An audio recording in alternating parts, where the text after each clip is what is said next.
Hello, everybody. How you doing out there? Welcome to Dangerous Ideas. I'm Lee Camp, and if you're anti-war, then you're in the right place. Like legitimately anti-war, like the real anti-war. If you're legitimately anti-capitalist and you understand that it's at the root of all our problems, then you're in the right place. If you're legitimately anti-genocide and ethnic cleansing, then you're fucking in the right place. Thanks for being here. Glad you're here. Well, I got a lot of stories to get to, so I'm gonna get to it. Click thumbs up, click share. Um, Someone's asking if I got a haircut. No, it's just I know that the hair definitely needs to be an open focus at the beginning of the show. Like, we need a little detailed discussion. See, on certain days it curls more, which makes it appear shorter to the human eye. But if you had a special device, kind of like a night vision goggles, you could see the actual length. And therefore, no, I did not get a haircut. But thank you. It's kind of you to notice. I did get my eyebrows shaved off. They actually do it with a burning device. It's a singed off more. Thank you, Denise, for telling everyone to like, share, and subscribe. It makes a difference. Okay, so we're seeing black bagging across America, and I'm glad we brought that back. That's been something I've missed. You know, not enough black bagging across this country. Not enough creepy guys in vans pulling up, throwing bags over someone's head and whisking them off to God knows where, a prison of some sort. Sometimes it's in the country, sometimes it's in El Salvador. You never do know. But yeah, and this is not to say there wasn't a definite degree of black bagging under the Biden administration. The difference is that now it's of people who are not undocumented. They are not undocumented. They are documented, I guess would be the word. It's being done to all types of people, and we're going to get into some of those details right now. Marco Rubio proudly says he has revoked 300 student visas over campus activism. But this is not just revoking student visas, because some of these people are being absolutely arrested. They're being black bagged. They're being grabbed off the street. We've seen videos of some of these. Mahmoud Khalil is just one of many. So this is not just, hey, we revoked your visa, you need to leave. It is, we're going to send men with the IQ just slightly south of a small rodent who are going to show up in a van and throw you inside, and you will not be able to communicate with your friends, families, lawyers, anyone else. Until we've deported you to a country, sometimes a country that you actually don't know anything about, sometimes a country that you don't actually stem from. But yes, Marco Rubio is proudly talking about how he's going to get rid of all these, as he says, lunatics. Over the past several weeks, a handful of student visa holders and other legal residents have faced deportation for nebulous allegations, because as we saw with Mahmoud Khalil, which we still haven't seen the end of that drama play out, but as we saw with him, the U.S. government, or at least leaked voices from the U.S. government, said he did nothing illegal. We just feel like black bagging him because he was part of this student activism to stop a fucking genocide. It might be more than 300 at this point, Rubio says. We do it every day. Every time I find one of, quote, these lunatics, I take away their visa. These lunatics being peaceful protesters in a country that supposedly allows peaceful protesters, that supposedly that's supposed to be a legal thing that we can do. But no, they're lunatics for trying to stop ethnic cleansing on a mass scale. Over 50,000 killed directly in that genocide so far, and over 200,000 killed when you include famine and disease. That is really weaponized, designed to work that way. Let's see. It might be 300, over 300 at that point. He says, at some point, I hope we run out because we've gotten rid of all of them. But we're looking every day for these lunatics that are tearing things up. Tearing things up. You mean like the normalization of genocide? Is that what they're tearing up? The idea that you should be able to bomb children on a daily basis? Is that what they're tearing up? What exactly is it that the people protesting Israel's horrific, horrendous actions are tearing up? He says, we gave you a visa to come and study and get a degree. What he really means is to come and study and support our empire and our genocide and our bombs dropping on a daily basis. If you don't support that stuff, then get out of here. We don't. He says, and we've given you a visa, and you decide to do that. We're going to take it away. We don't want it in our country. Go back and do it in your country, but you're not going to do it in our country. I know I added the slightly Southern accent, the Southern twang to it, but he sounds like the Dukes of Hazzard, doesn't he? Doesn't Marco Rubio sound like a old Confederate general, talking about the glory days back in the 1860s? You're not going to do it in my country, I'll tell you what. Again, I added the accent, but I'm pretty sure this is Jubilation T. Cornpone. Rubio's move to personally revoke the visas of legal residents is part of a broader plan to catch and revoke. And where is, I wanted to, oh yeah, it's okay. So here it is. Here's WikiLeaks talking about how exactly they're doing this. Again, thank you everybody. Please throw in a comment, throw in a share, throw in a thumbs up, and I do not frown upon super chats. If you'd like to throw in a super chat, it always helps the show. Okay, but WikiLeaks talking about how exactly they're doing this. Hundreds of foreign students in the U.S. have been told they must self-deport or they will be forcibly deported for campus activism, illegal campus activism, including attending protests or posting on social media. So posting on social media now considered activism, by the way. Apparently that also is something they're rounding people up for. But here's where they get into the details, which are super dystopian. This comes after the launch of an AI system called Catch and Revoke, which trawls social media for politically incorrect speech. Speaking to reporters, Rubio said, every time I find one of these lunatics, I already did that line, there are over 1.1 million international students in the U.S. today. 1.1 million. And if you posted something saying Israel's committing genocide, ethnic cleansing, everything that is true, that is ostensibly true, not ostensibly, that is, I was going to say objectively true, then you could be arrested by these fucking goons. That's what could happen right here. And so they now have an AI bot that, well, I don't need to add the word bot, but they have AI that is searching the internet, is trawling the internet for anyone who says things that are true about Israel's actions. And when they find them, they then cross-reference, are these, students on visas? And if they are, well, now you could be arrested, deported, other horrible things. I mean, and it's easy to go, oh well, deportation. They're going back to their home country. What's the big deal? But look at the example of Mahmoud Khalil. He's in prison now. He's in one of the worst prisons in the U.S. in Louisiana for leading peaceful protests. He's not yet in another country. He's not free. And like the amount of torture they can put someone through, even if they only hold them for a few days before the deportation, is amazing. Incredible amounts. But so yeah, you can't post things if you're not an American citizen. Now they'll come after American citizens soon too, I'm sure. But and they already have in some ways. But so you can't post things, but then also there's examples of someone being found, I can't remember all the details, but to have texts in their phone that were saying negative things about Donald Trump. I don't know why. I don't know. I mean, what could they come up with? Where did they get? What? Who? Where?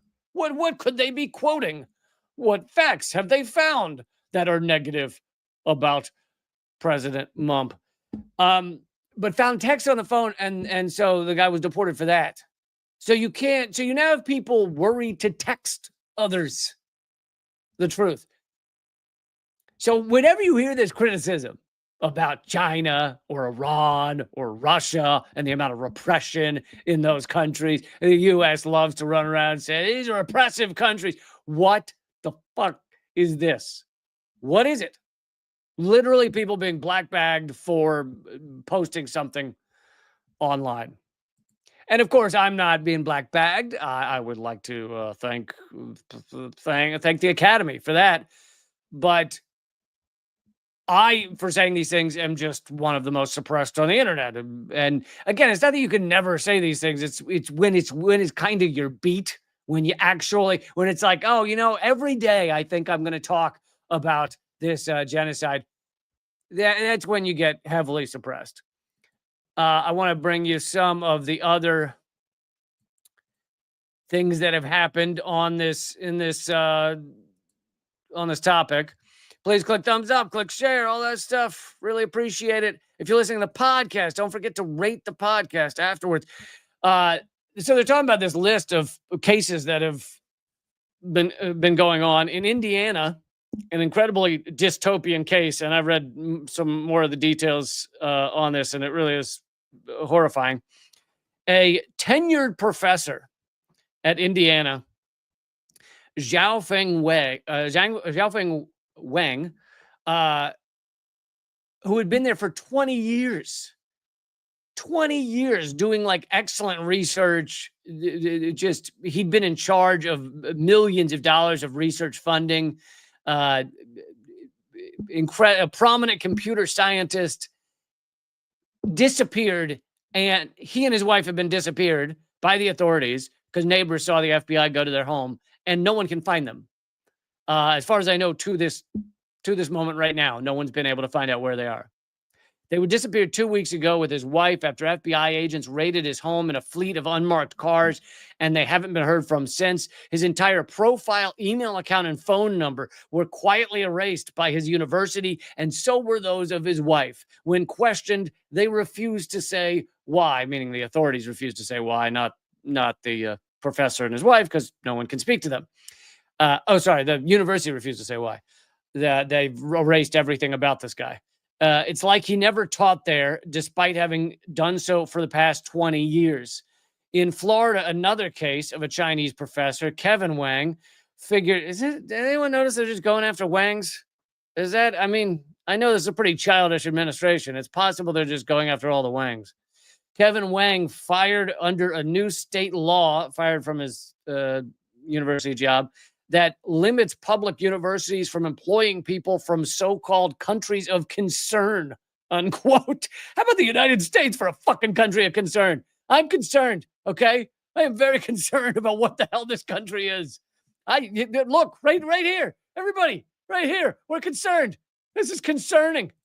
This is really goddamn concerning what this country, what this collapsing empire is becoming. Ironically, Kevin Wang left China. The list of the countries of concern are China, Cuba, Iran, Russia, and Venezuela. Ironically, Kevin Wang left China and moved to the U.S. because he says he faced political repression in China, as he felt he couldn't express his political opinions there. So he thought the United States would be the place to come. How's that going for him? Turns out in the U.S., it's even worse. He gets fired despite having the right, quote-unquote, political opinion. Meaning criticizing the Chinese government. So he was critical of the Chinese government, which made the U.S. like him, but apparently not enough. Apparently racism, that's the hatred of countries we want you to hate, gets you kind of high on like the we like you list, but not high enough to beat out xenophobia and racism. That's just above. It's like, oh, I'm glad you're saying those mean things about other countries, but you're still from another country we don't like. So we're going to black bag you.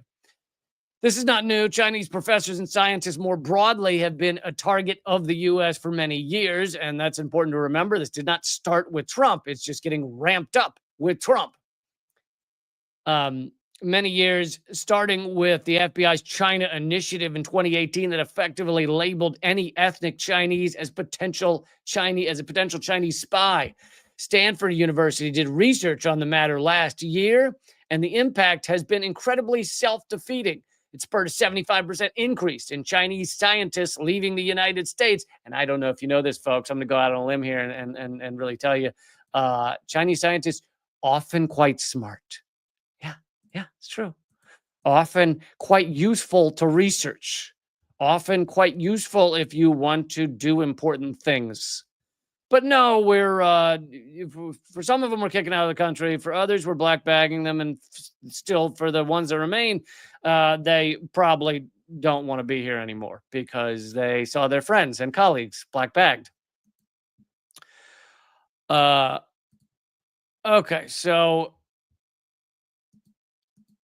let's see. Here's another important poll as to what exactly the impact this is having on America, on American research across this country. 75% of US scientists who answered a Nature poll are considering leaving the country. Sorry, it's worded weird, but 1,600 scientists answered the poll. Massive changes in U.S. research brought about by the new administration of President Trump are causing many scientists in the country to rethink their lives and careers. More than 1,200 scientists who responded to the Nature poll, 3/4 of the total respondents, are considering leaving the United States. 3/4, 75%, say they're either getting ready to, thinking about it, making moves to leave the United States, because why the fuck would you want to be in a country where scientists are being arrested, they're being defunded, they're being mocked and ridiculed, they're being kicked out of institutions of quote unquote higher learning. And so these people want to move to, stable countries that are not unhinged in the way they're behaving, countries that are not promoting racism above all else, which is exactly what this is. Make no mistake, it's xenophobia, it's racism, it is pure hatred under the guise of we're trying to get rid of these infiltrators or whatever bullshit they spout. So that's what this is. And you're going to see, and you already are seeing, a massive brain drain in the United States of the smartest people in this country fleeing. Yeah, I was just about to say the sentence. I saw Carl's comment at the exact same time as I was thinking it. Sounds like Germany in what years were those? What was going on in those years? I can't remember. I just know it was the 1930s. I don't remember why there were so many really smart people fleeing Germany in the 1930s. I can't for the life of me recall. And I also can't come up with any reason that right now would be similar to that. I don't know. Why could it be? Yeah, massive brain drain. Here are a few more stories about a few more news articles about the attack on free speech, science, and research. The U.S. seems to be sending out questionnaires to researchers at universities and institutes outside of the U.S., asking them about their political leanings. Dutch universities are strongly advising Dutch researchers not to respond to the questionnaires. I think this means, not to respond to the questionnaires, and warn they're designed to stifle free speech and independent research through intimidation. Universities of the Netherlands have also warned researchers about the questionnaires. The questionnaire asks, for example, whether the researcher's organization works with, quote, entities associated with communism, socialism, or totalitarian parties. If it's associated with the U.S., then it is a totalitarian party, because that's what we fucking got. Whether the research project has taken appropriate measures to defend against gender ideology. People are so stupid. And whether the project has measurable benefits for U.S. domestic industries, workforce, or economic sectors. A French scientist was denied entry to the U.S. this month after immigration officers at the airport searched his phone and found messages in which he expressed criticism of the Trump administration. That was the one I was thinking of earlier. I learned with concern that a French researcher who was traveling to a conference near Houston was denied entry to the U.S. before being expelled. Philippe Baptiste, France's Minister of Higher Education and Research, said in a statement.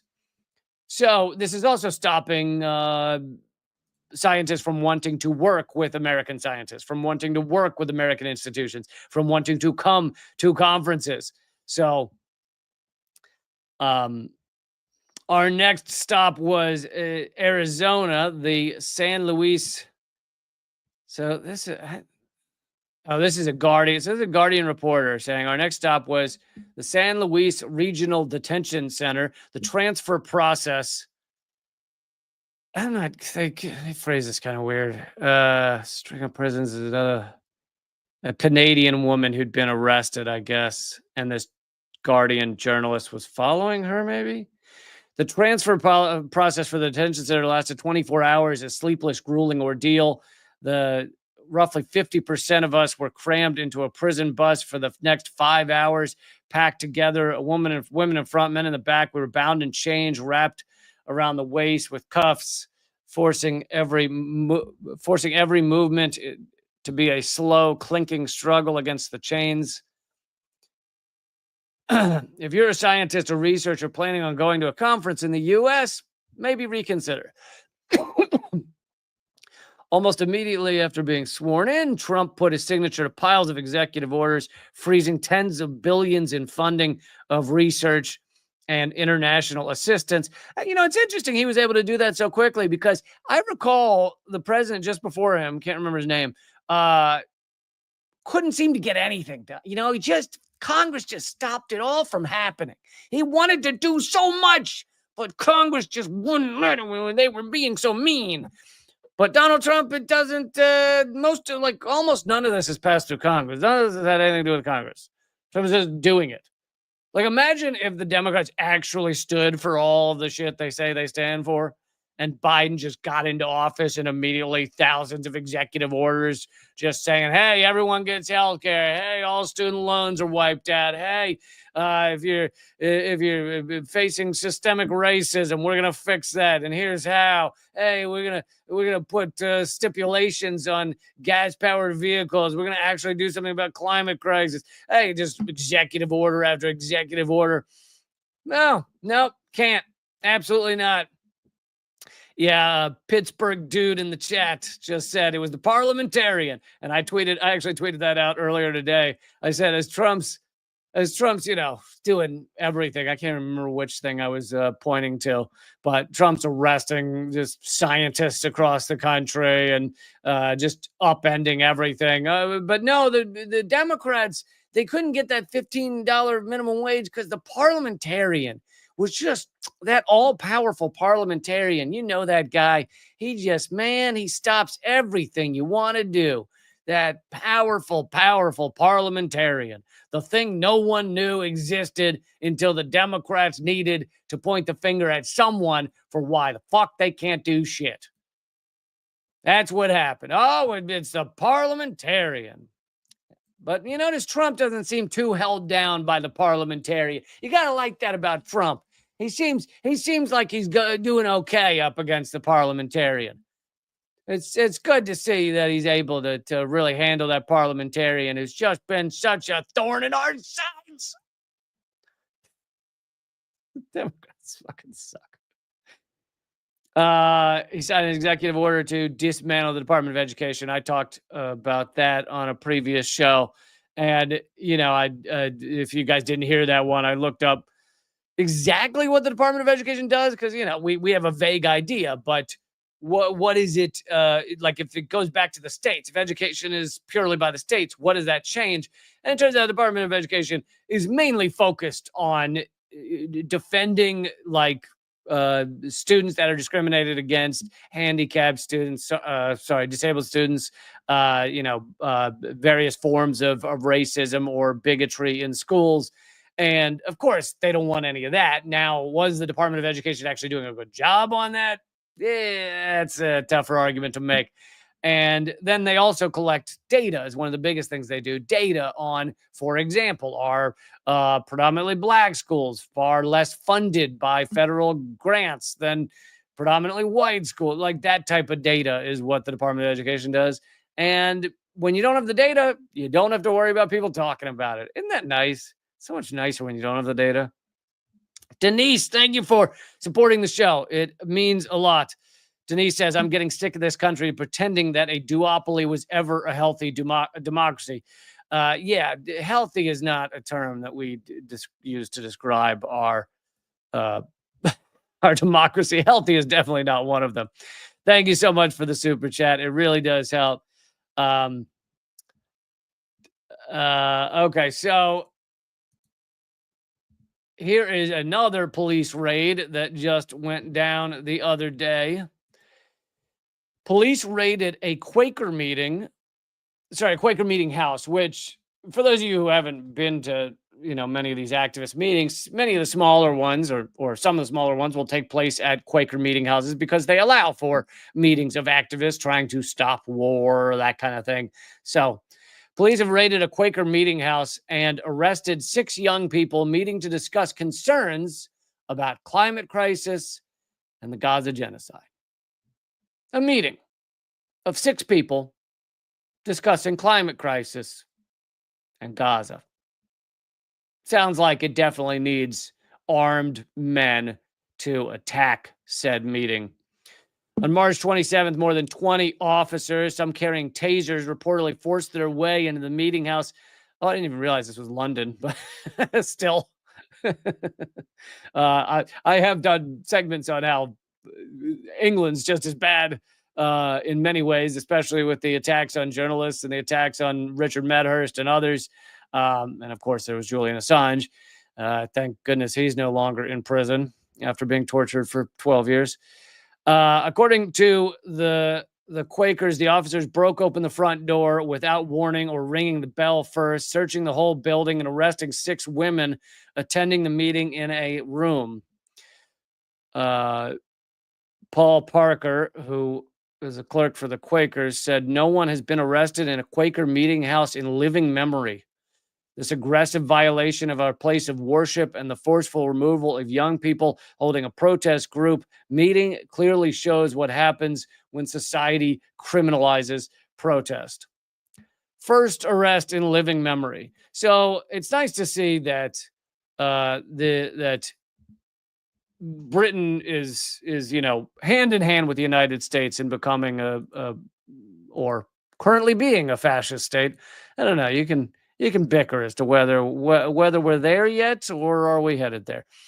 Duenas, sorry if I'm mispronouncing it, just donated on Rumble. Thank you so much for supporting the show. It means a lot. For those of you following my YouTube or any of my pages, you should also follow rumble.com/LeeCamp because I never know when my YouTube will be banned.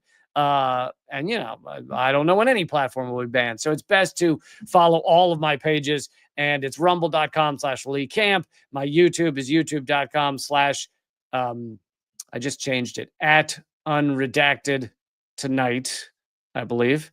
But you can also get to that YouTube by going to leecamp.com/unredacted. So I generally just say that one because it's easier to say. leecamp.com/unredacted. And that will take you to my YouTube page. But yeah, you should follow my Rumble page as well because I never know when that will be banned. When the YouTube will be banned, as my last one was. By the way, kind of exciting news. The Unredacted Tonight will be up on Richard Wolff's YouTube channel, Democracy at Work. We're partnering for that. And so you can also watch it there, but I obviously hope you subscribe to my YouTube channel. That is, if you look up Democracy at Work on YouTube, you will find that page. And the first episode went up yesterday. And hell, even if you've already watched that episode of Unredacted, episode 6, go click the play button on Richard Wolff's page to give it another view. Why not? And so, yeah, exciting to work with him as well. Okay, so let's keep moving here. This is an interesting interview by Chris Hedges, although I'll be quoting mainly Jason Stanley, professor of philosophy at Yale University, and the author of How Fascism Works and Erasing History. Shouldn't it be At Erasing History? I don't know. Either way. But it fits with the subject we were just discussing, the arrest and the black bagging of Americans, because obviously that is all connected with racism, bigotry, all of these things. They're all intertwined. I mean, the reason they feel comfortable, these lunatics, and I'm now using Marco Rubio's word actually appropriately, these lunatics in our government feel comfortable black bagging Chinese professors, black bagging Muslim students, black bagging immigrants is because of the racism that they've carefully crafted against all of these peoples. And that's why you have so few Americans standing up to fight back against this. I'm not saying none. I know there are amazing protesters out there. There are amazing organizers, and fucking yeah, do it. Be a part of it. We need unity. We need to work together to fight against all of this stuff. But the reason that there is not more pushback by Americans against these deportations, against these arrests, is because of carefully crafted racism that they've, educated people, that they've put into their minds via propaganda. It was how many years ago was it that China was not? We weren't in the United States. We weren't propagandized to believe China was evil, right? We had many years there, and I don't know exactly when it ended. 2010 or 2015 or whenever you want to say, where China was maybe not the good guy, but it was just, there was no hatred of China. All of our stuff came from China, still comes from China. But we were like, oh yeah, China makes all our stuff. Cool. And that was kind of the end of the discussion. And if that were now, people might be furious about Chinese professors being black bagged. But luckily, there has been years, 8, 10 years of anti-China rhetoric, anti-China racism that has allowed this to go forward, allowed this to be okay. And you see this with grand moments of racism and bigotry by the American government. We saw it with the Japanese during World War II. That's why the Japanese internment camps were quote unquote okay, because all those people are awful, right? They're all dirty and gross and disgusting and evil. So arrest them all. Doesn't matter if it's a Japanese grandma who's lived in the United States for 50 years. Arrest them anyway. Put them in a camp. Steal their property. By the way, that's kind of the untold story of the Japanese internment camps. All their property, houses, everything, almost 100% stolen. So you round up a people and you put them in camps. Yeah, you get all their stuff. Awesome. Wonderful. But it takes a certain level of propagandizing and diseducation, miseducation. I'll say miseducation, but since it goes with dystopia, maybe it's diseducation. So this is with Chris Hedges' interview with Jason Stanley, professor of philosophy at Yale University. Said the idea that white Americans are being victimized, and sorry to interrupt again before I even get started, but you'll hear this all over the internet, all the talking heads, not all of them, but so many talking heads on YouTube and independent channels and Rumble. This is such an ongoing effort to make the nation, the world, believe white people are the victim, right? Now, this doesn't mean, for anyone who's confused, that there's no white person in America that doesn't have a difficult time. That is not what this means. It means that they're largely, almost 100% of the time, not having a difficult time because they're a white person, or a white man at least. They could have a difficult time because they're poor. They could have a difficult time because they were unlucky. They broke the law like everyone breaks the law, and then they got caught up in something. But they're probably poor. If the police are really going after them, it's probably poor white people. If you're a rich white person, then you're not going to spend long in prison for anything unless you murder 12 people in the middle of a mall. And then it's questionable. If you're Purdue Pharma, you can murder hundreds of thousands and not see a day in jail. If you're the Sackler family. Anyway, the idea that white Americans are being victimized in universities by critical race theorists, the level of absurdity, factual absurdity, beggars belief. But that's the idea, to make white people feel victimized. And so you erase the history. You erase the fact that black people were marginalized in America. You make it illegal to talk about the continuing marginalization by the after effects of housing segregation, Jim Crow, mass incarceration. This is what systemic racism means. And when you hear people say we have systemic racism and you go, oh, that's not true. Well, I don't know. You do. I hope you don't. But people go, that's not true. I'm not racist. Everyone I know isn't racist. That, for one thing, You probably have some racism in your body somewhere, but that's not really the point. The point is systemic racism is deeper than that. It's deeper than one person or one's group view of how things work or how they should work. Systemic racism is, my favorite example. If you listen to the show a lot, you're tired of hearing it, but my favorite example is they found that you're 50% less likely to get a job interview if you just have a black sounding name. That's not if you show up and guess what, are a black person. Which is a whole other level. But this is just your name on a piece of paper. Identical resumes, 50% less likely to get the first job interview. So just take that fact. If that were the only thing going on in America, that one fact, and you are talking mass systemic racism, mass systemic racism, mass racism that makes it difficult or more difficult to get a job, to get by, to succeed. Just that one fact. I'm not even getting into the 12 other ones that I could reel off. I know I did there was at least one chapter in, I can't remember. I think it was Dangerous Ideas, my book, Dangerous Ideas. One chapter listing several of these things. Another one was that predominantly black schools get, when you calculate for all of them or most of them, you find they get far less federal funding than predominantly white schools. And you can't just look at one example. You have to average them all out and look in general. The federal government is funding predominantly white schools a lot more. And so that's another example of systemic racism. And again, I cannot stress this enough. It does not mean that no white person has a hard time.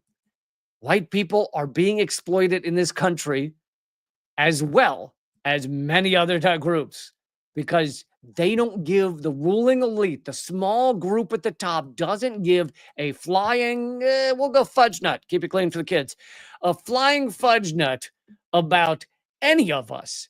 But that doesn't mean there's not also on top of that, like a layer cake of shit. Okay. There's not also racism on top of that. It's a shit layer cake. Thank you, John Darwin, for telling everyone to hit the like button, hit the thumbs up, hit the share. I'm always fighting suppression. I'm always amazed at these clowns.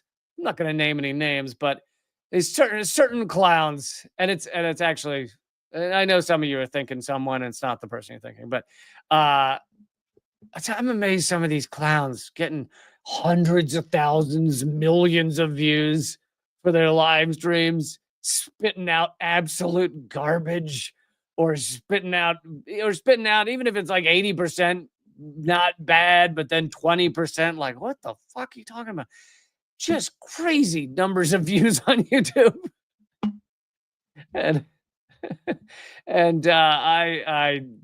it amazes me. It's like, wow, wouldn't that be nice if I just could criticize capitalism like 99% less, criticize corporations 98% less, criticize both party warmongering genocidal maniacs 96% less.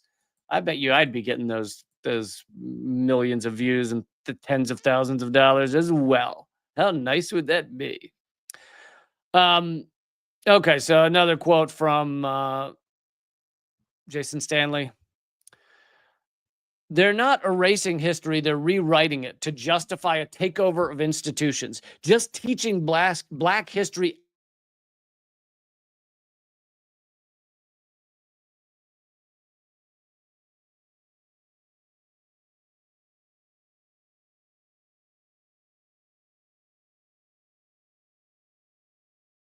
students.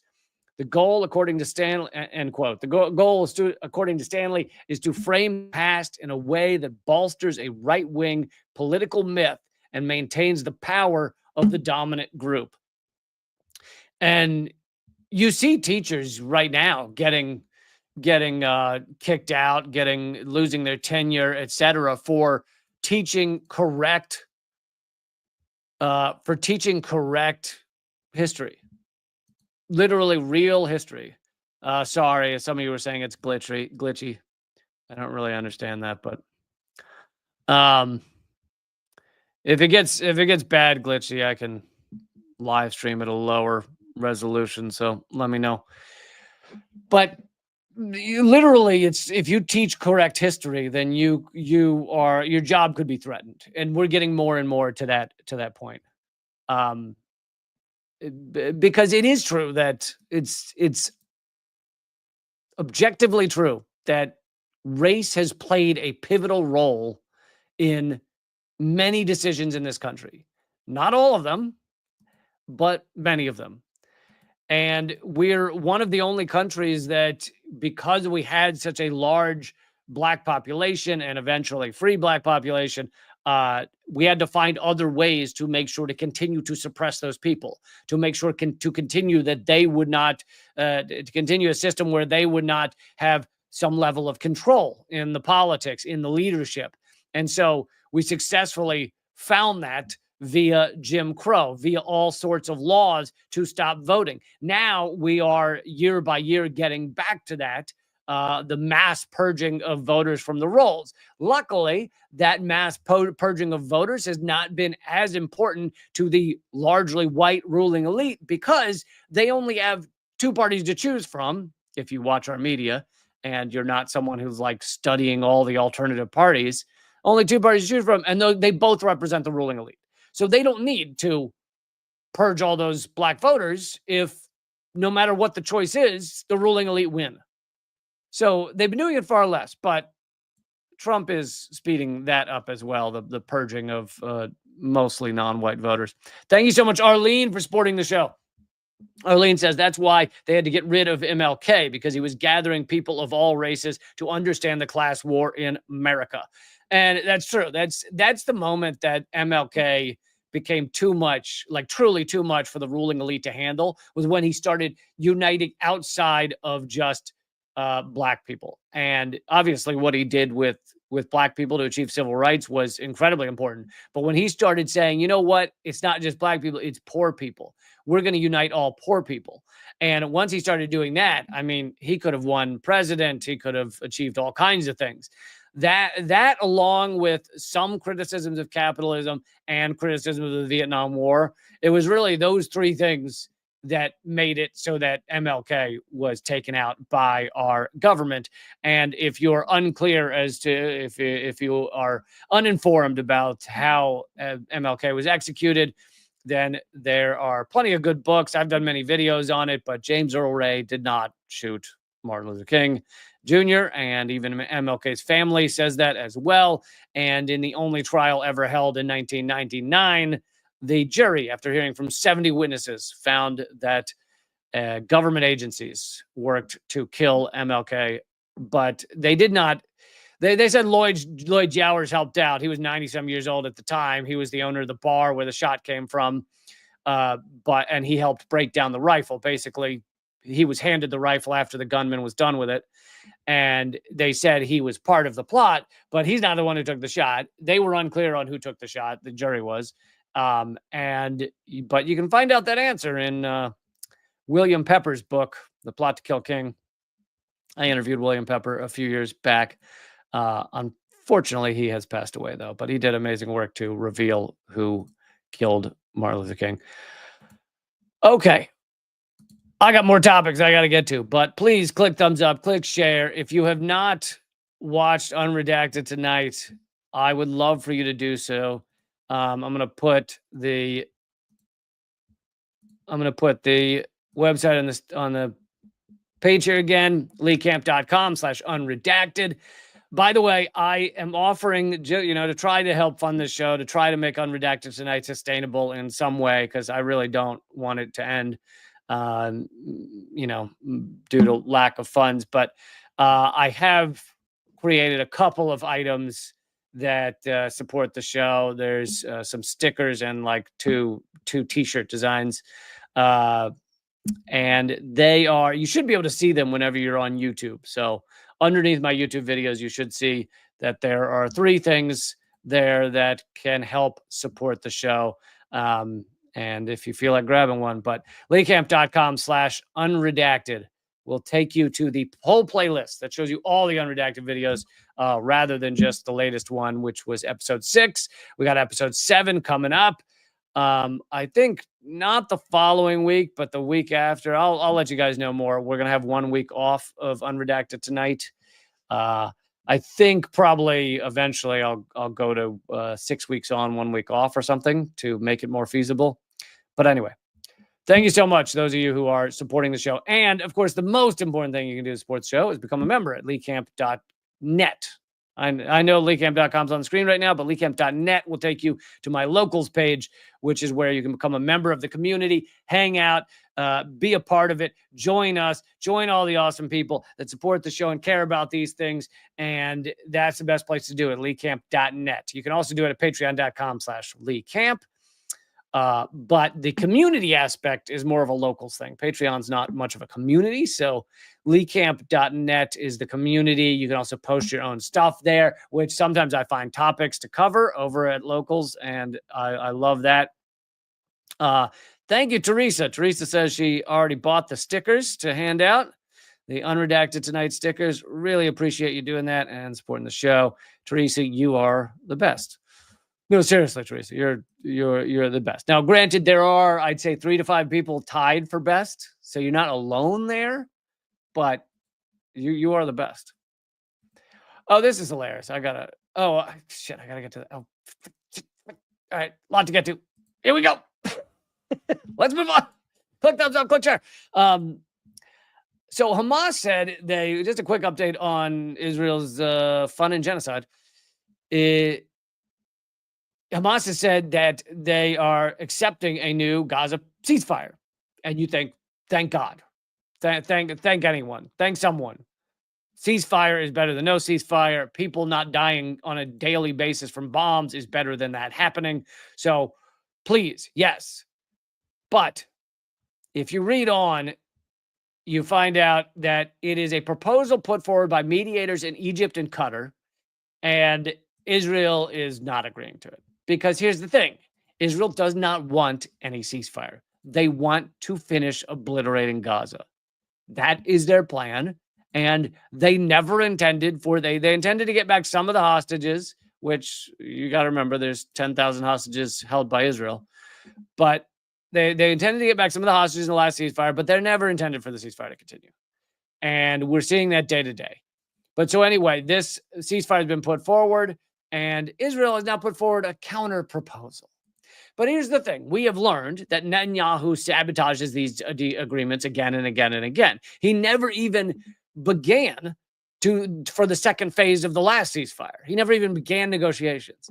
He has no intention to have a long-standing ceasefire. And I'd love for that not to be the case. I'd love for this to be fucking over. But and here we have Hamas agreeing to yet another one, and Israel making sure to continue the genocide. Thank you, Holly Horn, for reminding me it's Israel, U.S. It's Israel and U.S. in this together. Trump has shut down the Institute of Peace.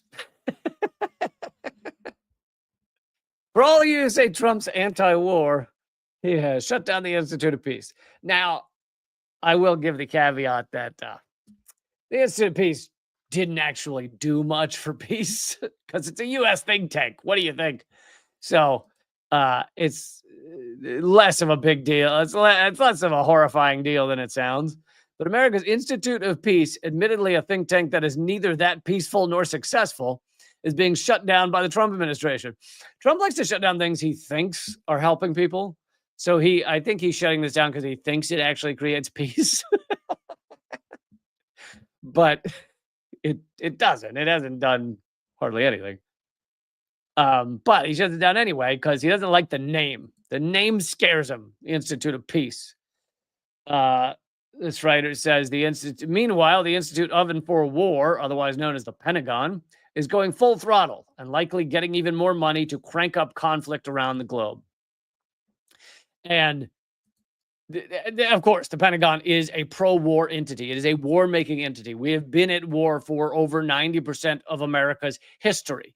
And a point that I've made that I really have not heard many other people make is psychologically, you even if there were peace right now in America, let's assume the U.S. wasn't shipping bombs to anyone, wasn't doing anything, no, didn't have 900 bases around the world. You do not spend $1 trillion a year carefully training, crafting, planning, doing every little intricate detail of war to create war and not ultimately, eventually do it.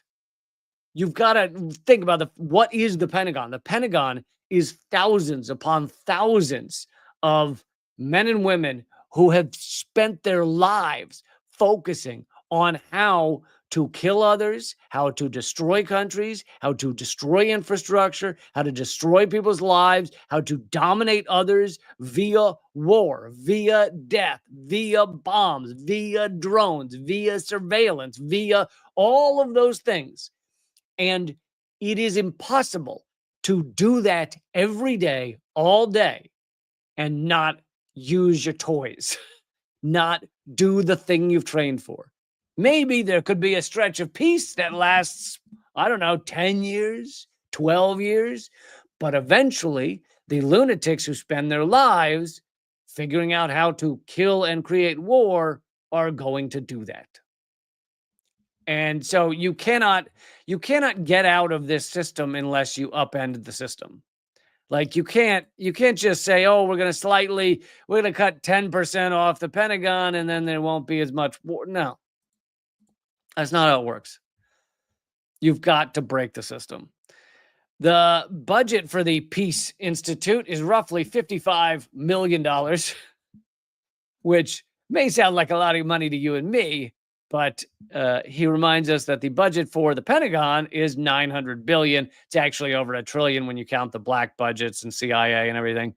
That means America spends 16,000 times as much money preparing for war than it does preparing for peace.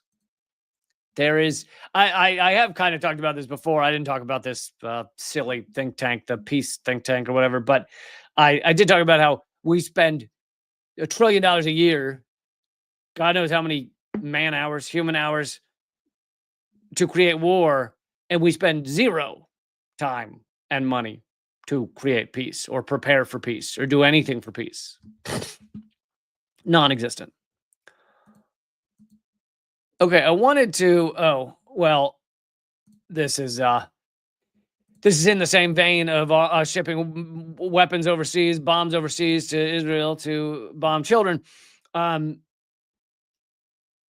There is a bill going through Congress. It's by Bernie Sanders. I know Bernie has not been great on Israel. Our Congress is so horrific that he's been better than some on Israel. And anyway, this is Jewish Voice for Peace has put this together, asking for an urgent call to your senator to vote to block bombs to Israel. So Senator Sanders wants to force a vote on the legislation to block $8.8 billion in weapon sales to the Israeli government, including more than 35,000 massive 2,000-pound bombs. 35,000? It's even unfathomable to me, and I study this shit all day long. Anyway, they have a page set up. I'll put the link in the comments, but Jewish Voice for Peace has a page set up where you can go, and if you scroll down and put in your number and click call me, they will actually connect you to your senator or your senator's office. Let's be honest. Senator is not going to answer. Even the assistant won't answer. Even the assistant to the assistant won't answer. Even the intern who, waxes the assistant to the assistant's ass, even he won't answer. It'll be a voicemail if you're lucky. But anyway, if you put in your number, it will then call you and connect you to the Senate. It's basically to make it all easier. So you don't have to call the senator yourself. You can just do this and they'll find that number and connect you in order to push to stop these bombs from going to Israel. Now, I'm one of these negative Nancy's, glass is half full of shit kind of person who says that the odds of this working are 0.0001%. but the odds of a lot of things working are 0.01%. So I never say never, I guess, or we shouldn't say never. I know people now believe the end of the world will come about before the end of capitalism because the end of capitalism is unfathomable. What are the odds of being able to defeat the largest socioeconomic cancer that has ever existed that is eating our planet alive? Is probably slim, probably slim. But I think the end of capitalism could come about before the end of the world. Maybe if we fight in the right ways. It also doesn't mean that I don't support the little band-aids that can help a little bit. This is a band-aid. Stop some of the missiles, some of the bombs going over to Israel to commit genocide. It's a band-aid, but I support some of the band-aids, most of them. I think UBI would be universal basic income would be very helpful to a lot of people. It would decrease poverty immensely. You decrease extreme poverty in the United States perhaps overnight with universal basic income. Will it stop capitalism? Will it fix capitalism? Will it fix the gravity of capitalism that eats up our world? No, it will not. But it is a useful band-aid. I also think we all need to get working, especially the smarties out there, on creating an AI system that tells us how to beat the fucking ruling elite. Because I feel like that AI is going to have some ideas that are better than ours. If we just had the right AI tell us how to beat them, I think we could do it. Anyway, I haven't put the link in here, but you can go to jewishvoiceforpeace.org. I imagine it's probably near the top of the page. That's a hell of a link. Sorry, it's such a crazy link. But anyway, jewishvoiceforpeace.org has that. Okay, I promised to show some of JD Vance's hilarious Greenland flop. I got to get you some of this. JD Vance, for those of you who don't know, and I envy you for not knowing. For those of you who don't know, JD Vance Greenland to he was supposed to tour Greenland. Of course, Trump and the Trump administration are getting ready to steal Greenland. They're doing everything they can to, quote, annex Greenland, to literally just steal portions of the world. I mean, the truth is, there's not a lot that could stop Trump from saying he wants to steal most countries that don't have militaries. I mean, there's a lot of countries around this world that don't have militaries. There's a lot of countries around this world that have little to no military, like tiny, tiny militaries. There's not a lot stopping Trump from just claiming they're all his. So, it's going to come back to how many countries that are not them. First they came for Greenland, and I didn't stand up because I'm not Greenish. I don't know what the word is for. I'm not Greenlandish. I like Greenish. I'm going Greenish. So yeah, it's going to come down to the countries that stand up for Greenland or Panama or Cuba that are not them. That's and the people that stand up for them. But anyway, so JD Vance flew to Greenland. It was supposed to be a tour where he was going to, wave to his beloved onlookers or the onlookers who beloved him. And it was they were so worried about his safety, and they knew no one was going to celebrate him arriving there, that ultimately he flew to Greenland and just spoke at a U.S. military base. That's all he did. Just spoke at a U.S. military base to American soldiers. Like to a mostly empty room. It looks like a little like middle school play, but maybe it looks like the rehearsal of a middle school play because there's not even really an audience. It's the rehearsal of an elementary school play. All right, let's just hear a few minutes of this. And then we'll take some questions from the reporters. So number one, I think a lot of Americans wonder, why does Greenland matter so much? Why does the mission of this base matter so much to the American people? I love that it. Sorry, I know I stop it too quickly, but the truth is, it's hilarious. His openings, he's gone to a foreign country, to I can't stress this enough, not U.S. country. He goes there. His opening sentence is, "Why does stealing your country matter so much to us?" Like, I don't think I don't think that's the first question.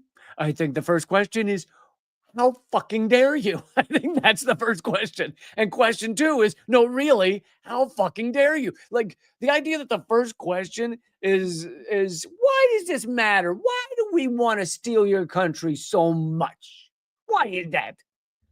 It's so pathetic. I mean, it really is. It's like the Brits coming to the United States and giving a speech to the Native Americans and going, now, first off, you're probably wondering, why do we want to genocide you so much? Well, here's why. And I learned a lot about that today myself. Of course, you can read about it in a book, but I saw it up close and personal. And if, God forbid, to my fellow Americans, if a missile was fired from an enemy country or an enemy submarine into the United States, it is the people here before us who would give notice to our brave men and women further south. And the reason Greenland matters, the reason we love Greenland is because if we're attacked, you're first. Like you're the first ones that are going to notice it, and you're the first ones that are going to be in the way. So, not anything about how Greenland's great. The people are great. The native people are great. The culture's great. Or if you don't want to talk about Denmark, which technically owns Greenland, the Danish people are so beautiful and their culture. No. If we get attacked, you're first, MFers. In the United States to let people know what was coming and, God willing, to try to shoot it down and prepare for it. That's one of the things that we do at installations like this. We know that Russia and China and other nations are taking an extraordinary interest in Arctic passageways and Arctic naval routes. We know that other countries want to come through this area, so we figure we'll just fucking steal it first. Like, you are an unhinged maniac. I mean, they all are, but I guess it's technically Trump. Other countries are looking in this direction, so we're just going to make sure we steal it first, because there's a lot of good minerals to steal here. There's a lot of good things we want to steal. We want the Arctic passageway. We want to make it incredibly difficult or impossible for other countries to use the Arctic passageway that's being opened up by climate crisis, by destroying our world. So that's really why we're stealing it. And indeed, in the minerals of the Arctic territories, we need to ensure that America is leading in the Arctic, because we know that if you notice Trump and his goons barely use euphemisms, but there's little slight euphemisms. You notice he said the minerals in Greenland are why we're leading in this. How do you phrase it? Leading in this mission. That America is leading in the Arctic, because we know leading in the Arctic. That's why we're leading in the Arctic. And we're not leading. We're stealing. We're thieves. We're criminals. Leading. What does leading mean? We're leading the way in stealing the goddamn country. Leading in the Arctic. Know that if America doesn't, other nations will fill the gap where we fall behind. So what you guys do is so critically important. I think a lot of Americans, certainly I, didn't realize it fully until President Trump started. Sorry, another note. Does anyone remember the hilarious, I played a bunch of the clips on this show, the hilarious meeting between Trump and Zelensky? And do you remember one of the questions that kind of set it all off in a bad tone where and look, Zelensky's a pathetic, childish goon who's doing the bidding of the U.S. empire and has enriched himself in the process. So I'm not defending Zelensky in that way. But one of the earliest questions in the press conference was, why aren't you wearing a suit? Isn't it disrespectful not wear a suit? Look at how J.D. Vance is dressed. For those of you listening to the podcast, J.D. Vance is in like a tracksuit. Like he looks. Tell me, he doesn't look like your high school basketball coach right now. Like literally, it was this big moment in the White House where Zelensky, why aren't you in a suit? And Trump sat there. He didn't add anything to it, but he sat there like, yeah, why aren't you in a fucking suit? And JD Vance was like, yeah, you need to have some respect. Here's JD Vance in a tracksuit, looking like the member of the mafia who hasn't been made yet. He's not a made man. He's like the guy that goes to get the other guy's coffee. Talking about the importance of our Arctic mission, about building upon it, and ensuring that America can lead in the Arctic for the next generation. And lead in the Arctic. Again, with the leading in the Arctic. You mean thieving in the Arctic, stealing in the Arctic, annexing is another nice euphemism you can use in the Arctic. Asswipe. Now, I want to talk about, of course, the interaction and what Denmark, I think, has done, and sometimes in partnership with us, but let's be honest, what Denmark over the last 20 years has failed to do in some. I want to talk about the interaction. The interaction he's referring to is us saying we're going to steal a significant amount of their territory. That's the interaction. Hey, Atomic Toaster, thanks for supporting the show. Really appreciate it. Atomic Toaster says, JD Vance here. I brought my shorts to Greenland because I figured it'd be like Miami, but it's really cold here and people claim climate change is real. Yeah, you got to assume that he's in. You can't see his legs, but you got to assume his knees are out. You got to assume there's some heavy thigh in this outfit. I would like to believe. I believe that's true. It's tracksuit upper half, gym shorts, Crocs. But I guarantee you, camouflage colored Crocs absolutely are what he's sporting right now. In some cases, because we know that unfortunately, this place, this base, the surrounding area is less secure than it was 30, 40 years ago because some of our allies haven't kept up. Less secure. The part of this island that we have stolen to put our military bases on is less secure.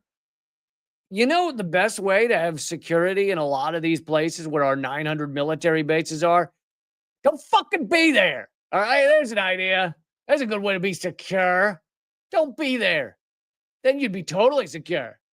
Don't be in other countries. Don't invade the world. That's what we've done. That's what the U.S. has done. We've invaded the world, and people don't talk about it like that. They say, oh, there's the United States over in that country, and yeah, they have some military out there. No, we've invaded the planet Earth from the United States. Meanwhile, many of you know this. Do you know how many bases China has outside of China? How many military bases? One. I believe it's in Djibouti. Do you know how many military bases Russia has outside of Russia? It's something like 18. Almost all in former Soviet bloc countries. So basically, things that also used to be part of it. How many bases the United States has? Like 900. There's a difference there, don't you think? The U.S. has invaded planet Earth. Okay, I got to wrap up this show. Trust me, his speech doesn't get any better or more important. And it was a hilarious flop. Like if you read any article about it, like he went to Greenland even though they said don't come, and he thought he was going to go on this tour, and then they basically were like, yeah, it's too dangerous. You should really just stay on this military base. So then he gives this pathetic speech on a military base in Greenland. What exactly have you achieved there, JD Vance, Peter Thiel's creation? Peter Thiel's blood supplier, I'm assuming. What exactly have you achieved? Okay, folks, I'm going to wrap up. I do not have a live stream tomorrow. On Monday, Wednesday, and Friday, I do these live streams. Thursdays is Unredacted Tonight, and Wednesdays is 8 p.m. Eastern instead of 3 p.m. But I would love for you to support the show. There's lots of ways to do that. You know, I really am trying to make it sustainable, especially Unredacted Tonight. And you can do it by going to leecamp.net. You can do it by grabbing one of those pieces of merch that are underneath the YouTube video. You can various ways to support the show. Also, if you aren't able to do those things, then I hope you'll share it and let people know. The easiest way to get to the whole Unredacted Tonight playlist is leecamp.com/unredacted.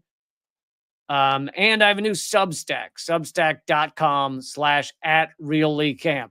If you think that some of my unredacted segments would make for good columns, like articles that you could share with people, you're correct, if I can say so myself. And some of the segments are turned into columns. The latest one that just came out is about the continuing trillions of dollars missing at the Pentagon, and the fact that for some odd reason, Elon Musk and Donald Trump are not actually digging in to the trillions of dollars missing at the Pentagon. That's over at substack.com/@realleecamp. All right, I will see you Wednesday for 8 p.m. Eastern for Dangerous Ideas, and then Thursday for Unredacted Night. Keep fighting.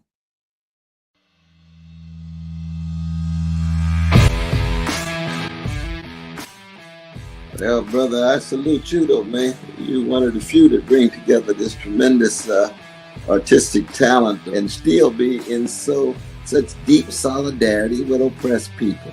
It's an honor to be here because I'll tell you, Lee, you have one of the funniest shows on television, bar none. It's an enormous pleasure to be here. While I was waiting, I was leafing through your wonderful book. The same to you. I love your show. Be happy to come back anytime. Lee, this is one of the great honors of my long career, just to be in the same earth with you. I'm sure. We're just so blinded. We have so many blinders on because our society doesn't want us to know things. And so it takes shows like your show, and it is clearly designed to eradicate. Hey, good to see you. Hey, Jill, how are you? Julian, thanks for joining me. Honor to have you, brother. Consumerism is a theory that people should behave this way to help each other. It's not. Mr. George Galloway, thank you so much for joining me in these dark times. Always a pleasure, my friend. Thank you so much, Lee, for having me on. Keep fighting. Ha